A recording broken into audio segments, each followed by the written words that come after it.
Good morning बच्चों। आज हम कक्षा 12 के इतिहास विषय के अर्धवार्षिक परीक्षा में पूछा गया हुआ प्रश्न पत्र को हल करेंगे। प्रश्न नंबर 1।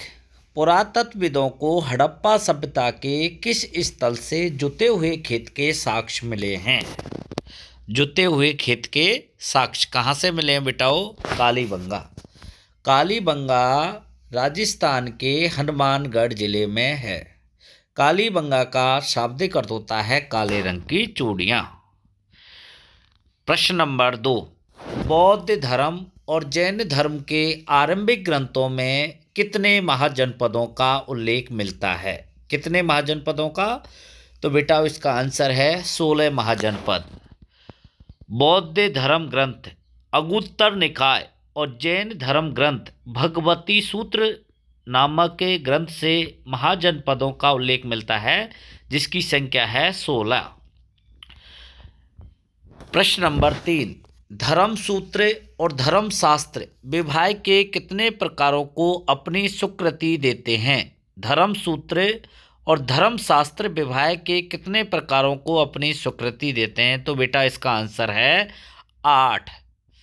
किसी दार्शनिक का संबंध यूनान से है? तो किसका संबंध है बेटाओ? सुकरात का।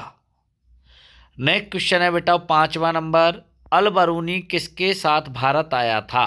तो अल बरूनी किसके साथ आया था बेटाओ? महमूद गजनवी के साथ। किसके साथ में आया था? महमूद गजनवी के साथ। शासन में शरिया का पालन सुनिश्चित करने वाले कहलाते थे। शासन में शरिया का पालन सुनिश्चित करने वाले कहलाते थे उलेमा या उलमा। नेक्स्ट क्वेश्चन है बेटाओ कृष्णदेवराय का संबंध किस वंश से है? कृष्णदेवराय का संबंध किस वंश से है? तो बेटाओ इसका आंसर है तुलुब वंश से। किस वंश से बेटाओ? तुलुब वंश से। Question number 8। ग्राम की पंचायत का मुखिया क्या कहलाता था? गांव की पंचायत का मुखिया क्या कहलाता था? तो इसका आंसर है बेटाओ मुकद्दम। क्या कहलाता था बेटाओ? मुकद्दम। अमेरिका में गृह युद्ध कब प्रारंभ हुआ? अमेरिका में गृह युद्ध कब प्रारंभ हुआ था? तो 1861 में। कब हुआ था बेटाओ? 1861। कब तक चला था? 1865। 1861 से 1865। नेक्स्ट है बेटाओ 1857 की क्रांति का तात्कालिक कारण क्या था? तो चर्बी वाले कारतूस। क्या था बेटाओ? चर्बी वाले कारतूस। हड़प्पा सभ्यता के सबसे लंबे अभिलेख में कितने चिन्ह हैं? तो इसका आंसर है बेटाओ 26 चिन्ह। हड़प्पा सभ्यता के सबसे लंबे अभिलेख में कितने चिन्ह हैं बेटाओ? 26। नंबर 2। कलिंग पर विजय प्राप्त करने वाला मौर्य सम्राट कौन था? कलिंग पर विजय प्राप्त करने वाला मौर्य सम्राट कौन था? तो कौन था बेटाओ? अशोक महान। अशोक। किस राजवंश में राजाओं के नाम से पूर्व माताओं का नाम लिखा जाता था? किस राजवंश में राजाओं के नाम से पूर्व माताओं का नाम लिखा जाता? तो बेटा इसका आंसर है सातवाहन। जैन धर्म के महापुरुष क्या कहलाते थे? जैन धर्म के महापुरुष क्या कहलाते थे? तीर्थंकर। जैन धर्म में कुल कितने तीर्थंकर हुए? 24 तीर्थंकर। महावीर कौन से तीर्थंकर थे? 24वें तीर्थंकर या अंतिम तीर्थंकर थे। नेक्स्ट है बेटाओ इब्न बतूता का जन्म कहाँ हुआ था? इब्न बतूता का जन्म कहाँ हुआ था? तो कहाँ हुआ बेटाओ? मोरक्को के तेंजियर में। मोरक्को के तेंजियर में इब्न बतूता का जन्म हुआ। नेक्स्ट क्वेश्चन है बेटाओ दक्षिण के चोल सम्राटों ने किस भक्ति परंपरा का समर्थन किया था? दक्षिण के चोल सम्राटों ने किस भक्ति परंपरा का समर्थन किया था? तो इसका आंसर है बेटाओ ब्राह्मणीय तथा भक्ति परंपरा का। ब्राह्मणीय तथा भक्ति परंपरा का। नेक्स्ट क्वेश्चन है बेटाओ हजारा राम मंदिर कहाँ स्थित है? हजारा राम मंदिर कहाँ स्थित है? तो इसका आंसर है बेटाओ विजयनगर। कहाँ है बेटाओ? विजयनगर। आइन ए अकबरी किसके द्वारा लिखी गई है? आइन ए अकबरी अबुल फजल। अबुल फजल अकबर के राज दरबारी कवि थे। इसने आइन ए अकबरी लिखी है। किसने? अबुल फजल ने। संताल लोग किस प्रकार की खेती करते थे? तो इसका आंसर है बेटाओ स्थायी खेती। संताल लोग किस प्रकार की खेती करते थे बेटाओ? स्थायी खेती। गवर्नर जनरल के प्रतिनिधि को क्या कहा जाता है? गवर्नर जनरल के प्रतिनिधि को क्या कहा जाता है? तो बेटाओ इसका आंसर है रेजिडेंट। क्या बोलते थे? रेजिडेंट। किस उद्योगपति ने राष्ट्रीय आंदोलन का खुला समर्थन किया था? किस उद्योगपति ने राष्ट्रीय आंदोलन का खुला समर्थन किया था? तो इसका आंसर है बेटाओ जीडी बिड़ला। किसने किया था? जीडी बिड़ला के द्वारा।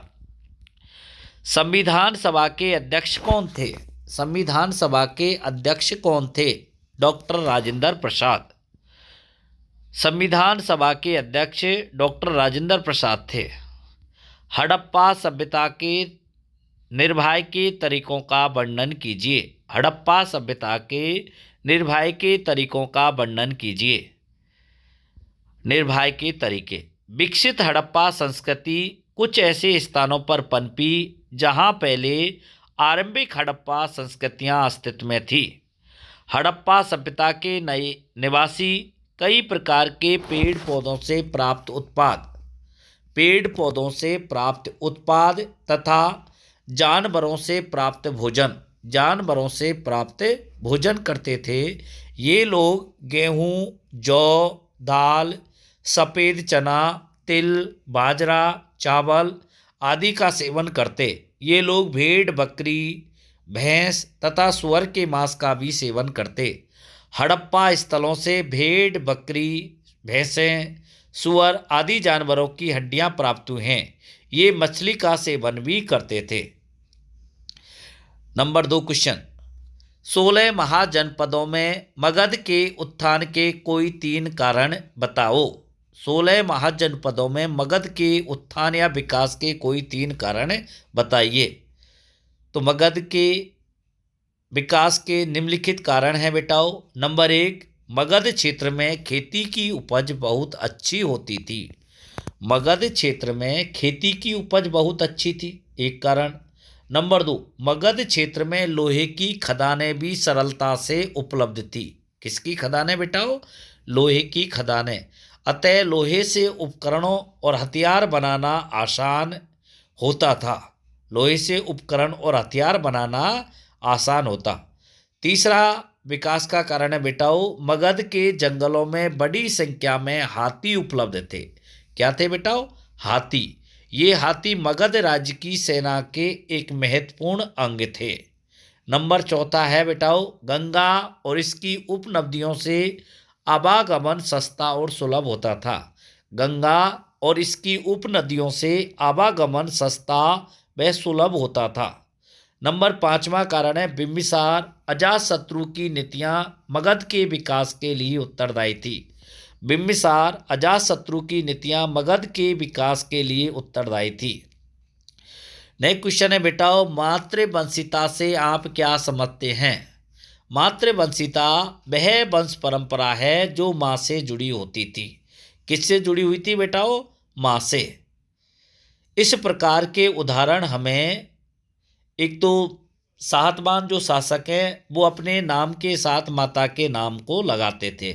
इसके अलावा हमें मातृवंशिता के उदाहरण हड़प्पा सभ्यता में भी देखने को मिलते हैं। तो मातृवंशिता वह वंश परंपरा है जो माँ से जुड़ी होती थी। नंबर 4, भोपाल के शासकों ने सांची स्तूप के संरक्षण के लिए क्या उपाय किए? भोपाल के शासकों ने सांची स्तूप के संरक्षण के लिए क्या उपाय किए? इसका आंसर है बेटाओ, भोपाल के शासकों जिसमें शाहजहां बेगम और उनकी उत्तराधिकारी सुल्तान जहां बेगम ने सांची के स्तूप के रखरखाव के लिए प्रचुर धन का अनुदान दिया या किया। भोपाल के शासकों शाहजहां बेगम और उनकी उत्तराधिकारी सुल्तान जहां बेगम ने सांची के स्तूप के रखरखाव के लिए प्रचुर धन का अनुदान किया। नंबर 2, सुल्तान जहां बेगम ने वहां पर एक संग्रहालय और अतिथिशाला बनाने के लिए अनुदान दिया। सुल्तान जहां बेगम ने वहां पर एक संग्रहालय और अतिथिशाला बनाने के लिए अनुदान दिया। नंबर 3, जॉन मार्शल द्वारा सांची के स्तूप पर लिखी गई पुस्तक के प्रकाशन में भी सुल्तान जहां बेगम ने अनुदान दिया। जॉन मार्शल द्वारा सांची के स्तूप पर लिखी गई पुस्तक के प्रकाशन में भी सुल्तान जहां बेगम ने अनुदान दिया। नंबर 4, सांची के स्तूप को भोपाल राज्य में बनाए रखने में शाहजहां बेगम ने योगदान दिया। सांची के स्तूप को भोपाल राज्य में बनाए रखने में शाहजहां बेगम ने योगदान दिया। नेक्स्ट क्वेश्चन है बेटाओ, इब्न बतूता ने नारियल का वर्णन किस प्रकार किया है?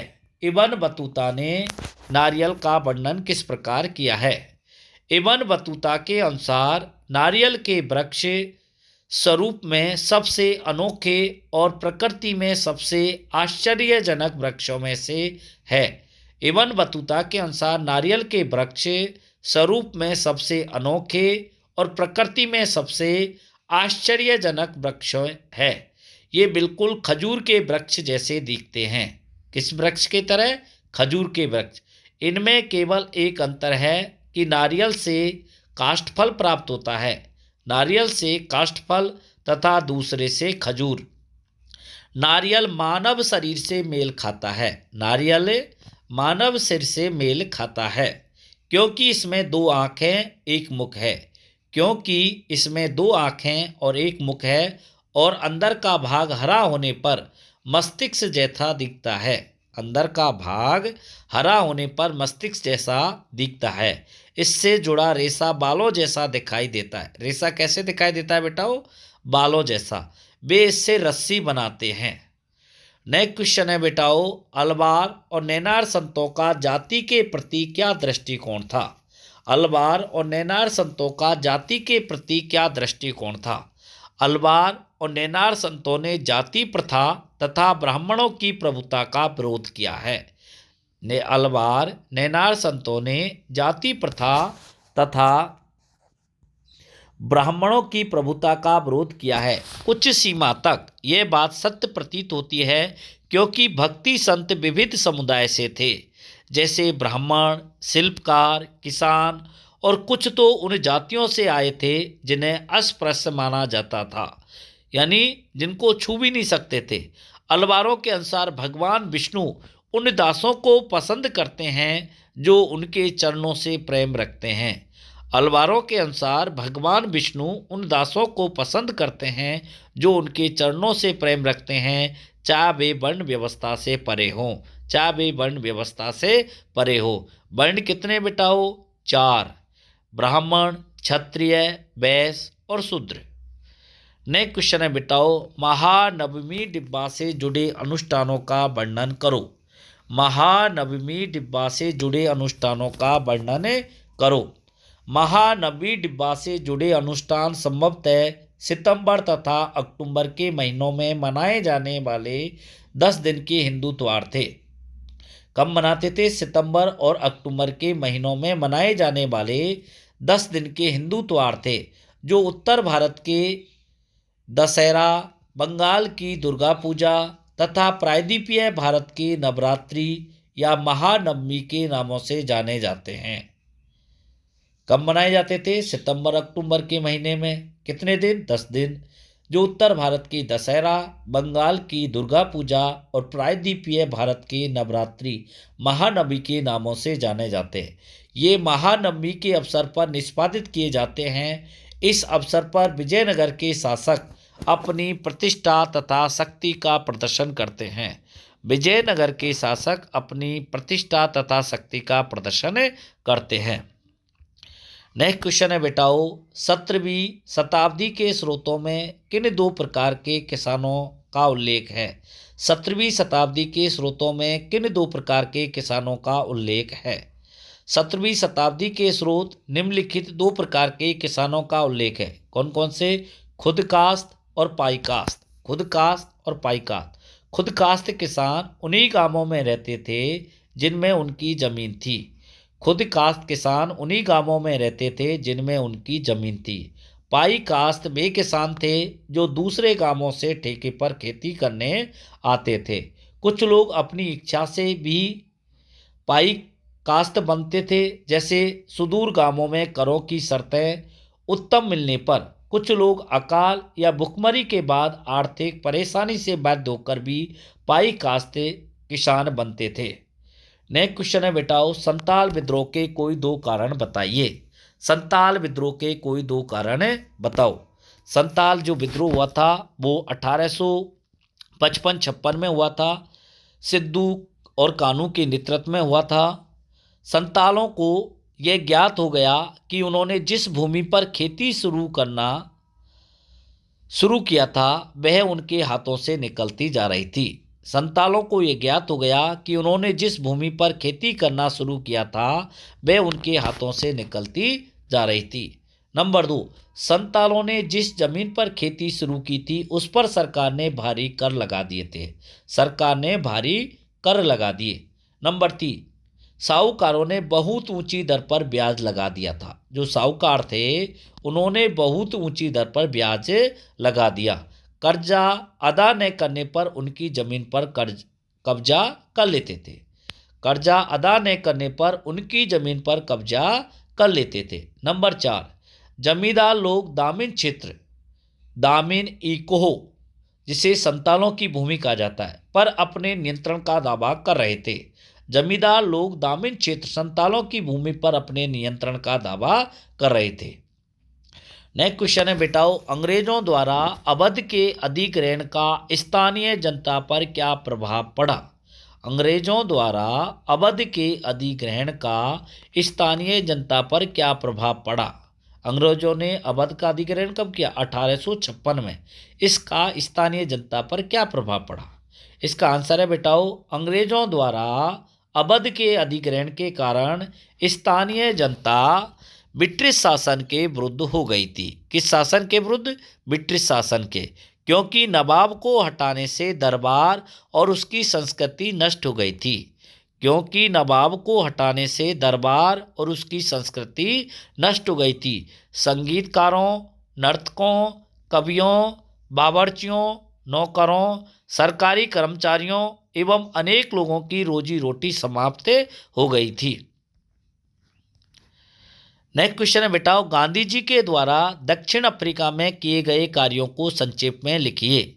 गांधी जी के द्वारा दक्षिण अफ्रीका में किए गए कार्यों को संक्षेप में लिखिए। गांधी जी ने दक्षिण अफ्रीका की सरकार के रंग भेदभाव के विरोध में, रंग भेदभाव यानी नस्ल के आधार के आधार पर जो भेदभाव हो रहा था उसके विरोध में सत्याग्रह का सहारा लिया। सत्याग्रह का अर्थ होता है सत्य पर आग्रह। उन्होंने वहाँ विभिन्न धर्मों के बीच सौहार्द बढ़ाने का प्रयास किया, यानी भाईचारे का। गांधी जी ने उच्च जाति जो भारतीय उनसे दलितों एवं महिलाओं के प्रति भेदभाव का व्यवहार न करने के लिए चेतावनी दी। वास्तव में दक्षिण अफ्रीका ही उनके सत्याग्रह की प्रथम पाठशाला बना और उसने ही उन्हें महात्मा बना दिया था। नेक्स्ट क्वेश्चन है बेटाओ, संविधान में केंद्र को अधिक शक्तिशाली बनाने के लिए किए गए किन्हीं 3 प्रावधानों का उल्लेख कीजिए। संविधान में केंद्र को अधिक शक्तिशाली बनाने के लिए किए गए किन्हीं 3 प्रावधानों का उल्लेख कीजिए। नंबर 1, केंद्रीय सूची में बहुत अधिक विषय रखे गए थे। नंबर 1, केंद्रीय सूची में बहुत अधिक विषय रखे गए। नंबर 2, खनिज पदार्थों एवं आधारभूत उद्योगों पर केंद्र सरकार का नियंत्रण रखा गया। खनिज पदार्थों, आधारभूत उद्योगों पर केंद्र सरकार का नियंत्रण रखा गया। नंबर 3, अनुच्छेद 356 के तहत राज्यपाल की सिफारिश पर केंद्र सरकार को राज्य सरकार के समस्त अधिकार अपने हाथ में लेने का अधिकार दे दिया गया था। अनुच्छेद 356 यानी इसमें राष्ट्रपति शासन लगाना राज्यों में। अनुच्छेद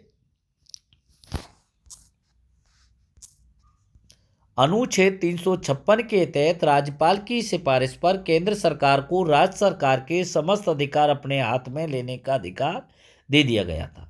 नेक्स्ट क्वेश्चन है बेटाओ, क्रिप्स मिशन भारत कब आया और क्रिप्स वार्ता क्यों टूट गई थी? क्रिप्स मिशन भारत कब आया था? मार्च 1942 में। और ये क्रिप्स वार्ता क्यों टूट गई थी? इसका आंसर लिखेंगे, क्रिप्स मिशन मार्च 1942 में भारत आया।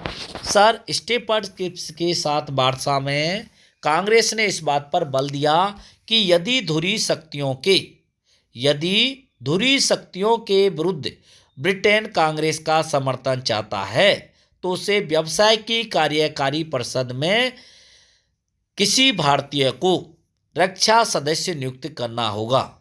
कार्यकारी परिषद में किसी भारतीय को रक्षा सदस्य नियुक्त करना होगा। ब्रिटिश सरकार द्वारा असहमति देने पर यह वार्ता टूट गई थी। नेक्स्ट क्वेश्चन है बेटाओ, मेरठ छावनी के विद्रोही सिपाहियों ने मुगल सम्राट बहादुर शाह को क्या संदेश पहुंचाया? मेरठ छावनी के विद्रोही सिपाहियों ने मुगल सम्राट बहादुर शाह को क्या संदेश पहुंचाया?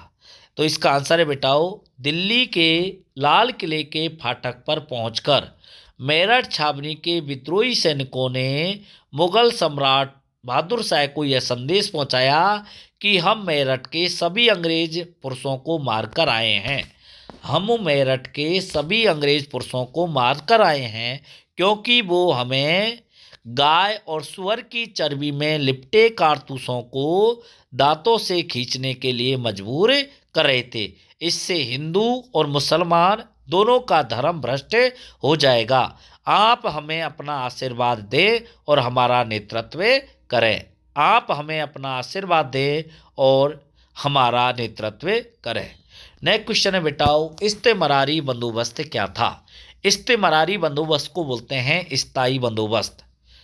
ये 1793 में बंगाल के गवर्नर जनरल लॉर्ड कॉर्नवालिस के द्वारा लागू किया गया था। 1793 ईस्वी में बंगाल के गवर्नर जनरल लॉर्ड कॉर्नवालिस ने बंगाल में इस्तेमरारी बंदोबस्त लागू किया गया।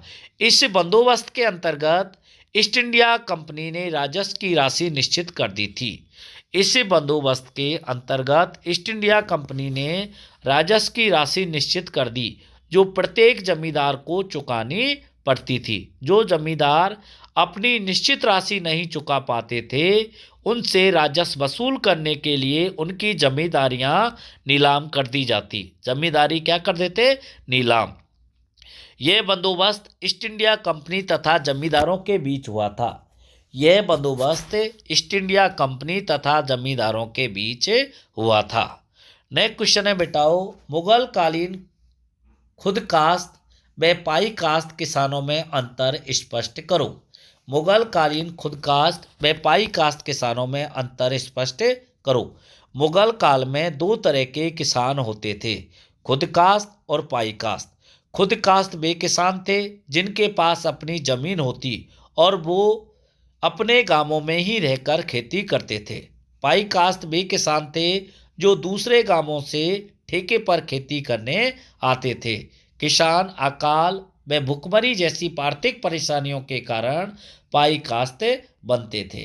नेक्स्ट क्वेश्चन है बेटाओ, स्थापित के संदर्भ में गोपुरम से आप क्या समझते हैं? स्थापत्य के संदर्भ में गोपुरम से आप क्या समझते हैं? गोपुरम का अर्थ होता है प्रवेश द्वार। गोपुरम मंदिर स्थापित की एक उल्लेखनीय विशेषता थी। विजयनगर के शासकों ने मंदिरों में विशाल गोपुरम अथवा प्रवेश द्वार बनाए। क्या बनवाए थे? प्रवेश द्वार।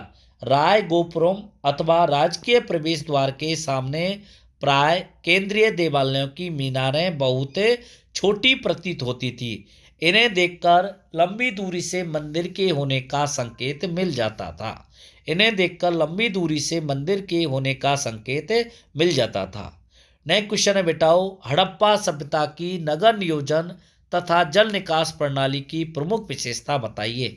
हड़प्पा सभ्यता की नगर नियोजन तथा जल निकास प्रणाली की प्रमुख विशेषता बताइए।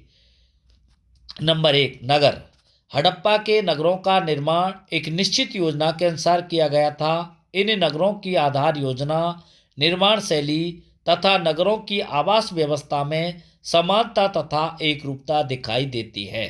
प्राय नगरों के पश्चिम में दुर्ग भाग, पश्चिम में दुर्ग भाग और पूर्व में नगर भाग प्राप्त होता है। नंबर 2, सड़कें। नगरों की सड़कें तथा गलियां एक निश्चित योजना के अनुसार बनाई गई थी। ये सड़कें पूर्व से पश्चिम की ओर, उत्तर से दक्षिण की ओर जाती थी। सड़कें पर्याप्त चौड़ी होती थी जो एक दूसरे को समकोण पर काटती थी, जिसे ग्रिड पद्धति कहा जाता था। नंबर 3, नालियाँ। शहरों में नालियों का जाल बिछा हुआ था। वर्षा और मकानों के पानी को निकालने के लिए सड़कों में पक्की नालियां बनी हुई थी। नालियों की जुड़ाई तथा प्लास्टर में मिट्टी, चूने तथा जिप्सम का प्रयोग किया जाता था।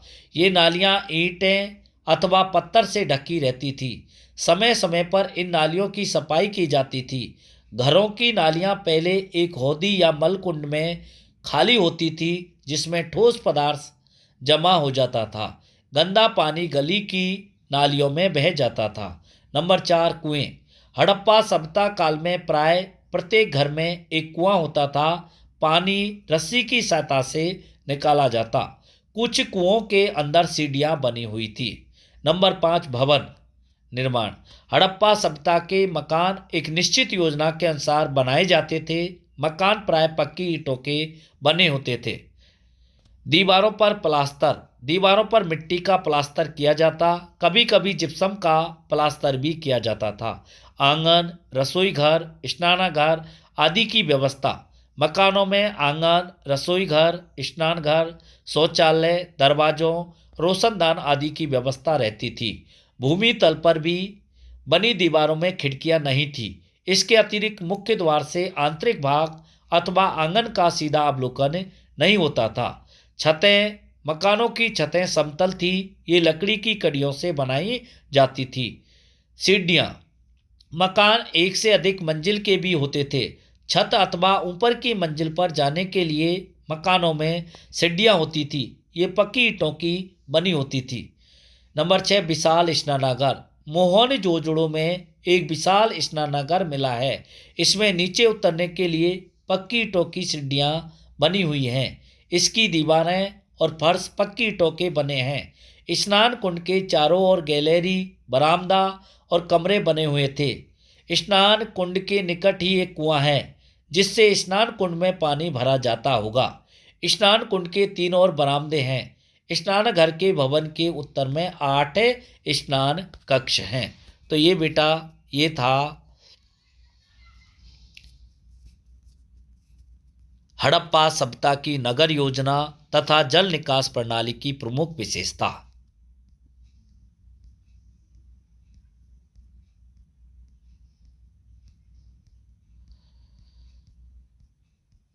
नेक्स्ट है बेटाओ जो अथवा वाला क्वेश्चन आया था, हड़प्पा सभ्यता की अर्थव्यवस्था का वर्णन कीजिए। हड़प्पा सभ्यता की अर्थव्यवस्था का वर्णन कीजिए। तो इसका आंसर कैसे लिखेंगे बेटाओ? हड़प्पा सभ्यता की अर्थव्यवस्था का वर्णन निम्नलिखित बिंदुओं के अंतर्गत किया जा सकता है। नंबर 1, कृषि। हड़प्पा के निवासियों का मुख्य व्यवसाय कृषि था। यहाँ गेहूँ, जौ, चावल, कपास, दाल, तिल आदि की खेती की जाती थी। सिंचाई के लिए नहरों, कुओं, जलाशयों का जल काम में लिया जाता।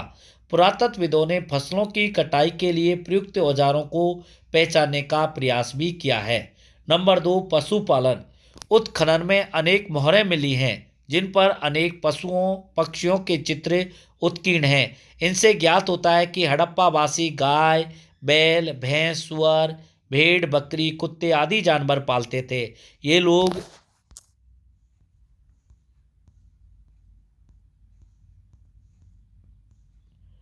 लोग व्याघ्र, हाथी, गैंडा, भैंसा, हिरण, घड़ियाल आदि जानवरों से परिचित थे। नंबर 3 है उद्योग धंधे। हड़प्पा सभ्यता काल में अनेक प्रकार के उद्योग धंधे विकसित थे। यहाँ सूती तथा ऊनी दोनों प्रकार के वस्त्र तैयार किए जाते। यहाँ के कुम्भकार मिट्टी के बर्तन बनाने में निपुण थे। हड़प्पा के स्वर्णकार सोने, चांदी, बहुमूल्य पत्थरों, पीतल, तांबे आदि धातुओं का प्रयोग करते। यहाँ मनके बनाने, शंख की कटाई, धातु कर्म, मोहर निर्माण, तथा बाँट बनाने के उद्योग भी उन्नत थे। सीप, घोंगा, हाथी दाँत आदि के काम में भी निपुण थे। चौथा है व्यापार। हड़प्पा निवासियों का व्यापार भी उन्नत था। व्यापार जल तथा थल दोनों मार्गों से होता था। जल यातायात के लिए नावों तथा छोटे जहाज़ों का एवं थल यातायात के लिए पशु गाड़ियों का प्रयोग किया जाता। आंतरिक व्यापार उन्नत अवस्था में था। हड़प्पा के लोगों का विदेशी व्यापार भी उन्नत अवस्था में था।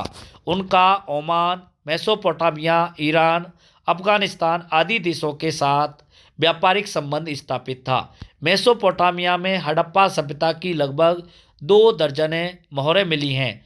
मोहनजोदड़ो में भी मेसोपोटामिया की मोहरें मिली हैं।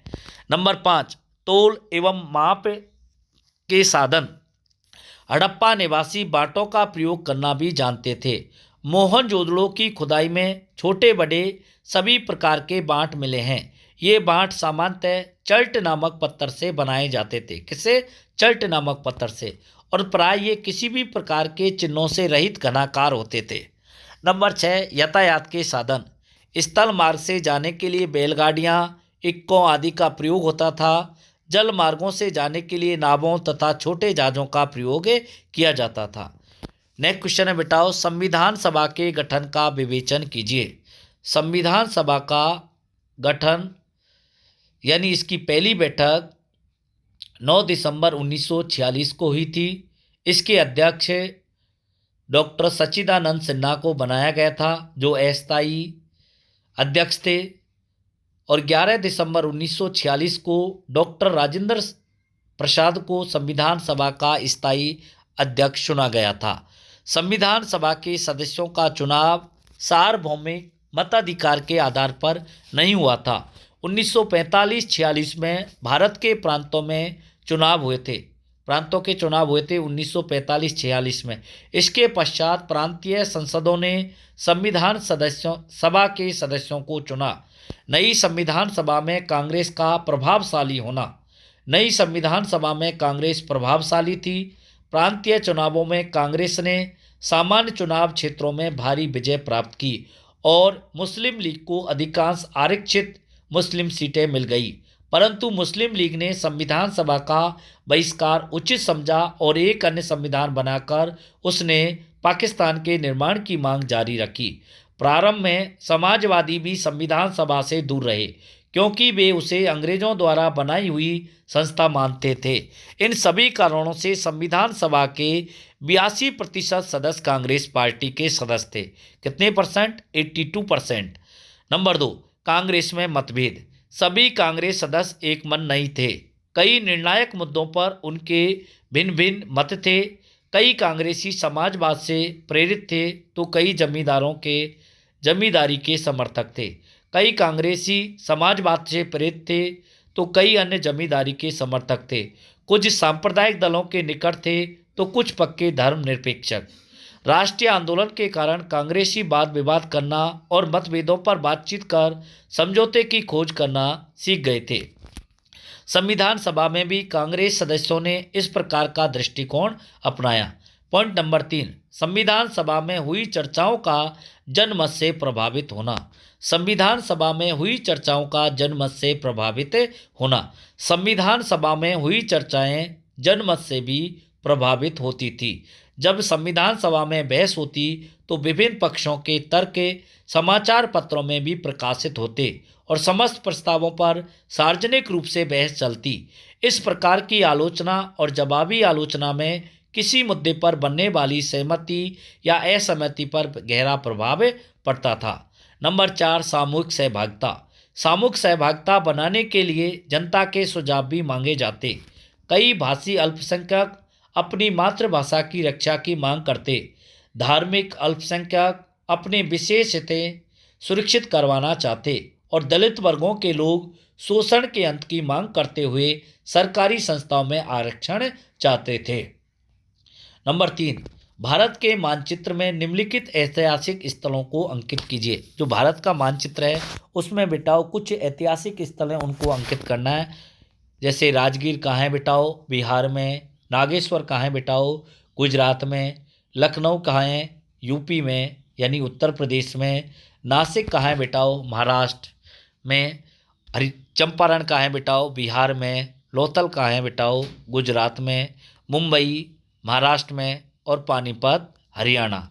रायबरेली कहाँ है बेटाओ? उत्तर प्रदेश में। और अहमदाबाद है बेटाओ गुजरात में। कानपुर उत्तर प्रदेश में और सांडाता है बेटाओ उत्तर प्रदेश में। तो बेटा ये भारत का मानचित्र था। ये मानचित्र आप लोगों को परीक्षा में 5 नंबर का आता है, वार्षिक परीक्षा में भी। और मानचित्र को एक मानचित्र लेकर आप लोग भर सकते हैं। जय हिंद, जय भारत।